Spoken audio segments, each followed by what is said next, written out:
افغان کرکټ ملي لوبډلې په ټیسټ کرکټ کې پاکستان ته چلینج ورکړ. ګرانو لیدونکو، که چیرې تاسې د سپورټ او په خاص ډول د کرکټ مینوال یاست، نو دغه چینل مو په خدمت کې دی، حتما یې درسره سبسکرایب کړئ.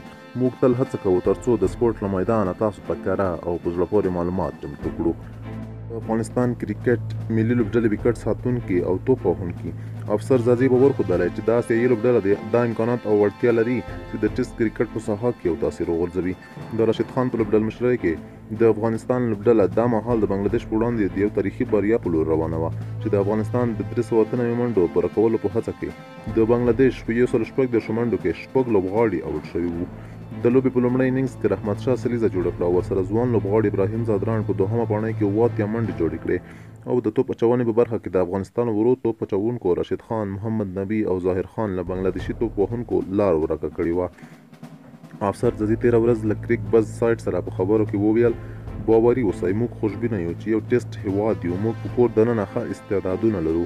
په کورني کرکټ کې د فرست کلاس لوبې او هلته د استعداد توپ وهونکي او توپ اچوونکي شته. زموږ راتلونکی ښه دی. افغانستان همدارنګه د بېلابېلو کرکټ بڼو لپاره بېلابېل لوبغاړي اخیستي.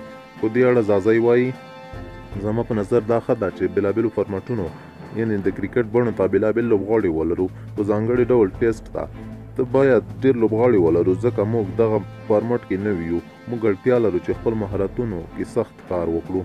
افغان لوبډله د هند په دهرادون کې له 2013 څخه تمرینات ترسره کوي. وکټ ساتونکی افسر فکر کوي چې هلته ورته تمرینات ګټور ثابت شوي دي.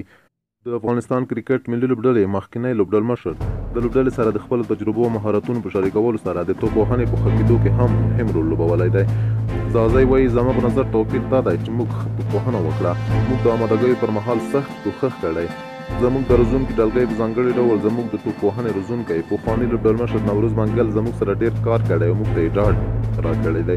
افسر همدا ډول زیاته کړي چې د بنګلادیش خلاف د یوازینۍ لوبې بریا به دوی ته ډېره ګټوره واوسي او دا به ثابته کړي چې د افغانستان یو ورځنیو شل ورځو لوبو کې وړتیا نه لري، بلکې د اوږد فارمټ یعنې ټیسټ کې هم پیاوړی دی.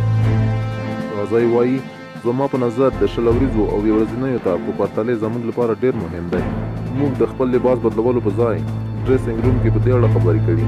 دا لوبه موږ ته ډېره مهمه ده. دا ځکه چې موږ غواړو دا ثابته کړو چې موږ ټیسټ کرکټ کولی شو. د یادونې وړ ده چې د افغانستان له بنګلادیش سره د لوبې کولو وروسته چې افغانستان دغه ټیسټ لوبه وګټله، نو افغانستان 13 پوینټونه ترلاسه کړل چې په ترلاسه کولو سره یې د ټیسټ کرکټ په 10 غوره لوبډلو کې هم شامله شوه.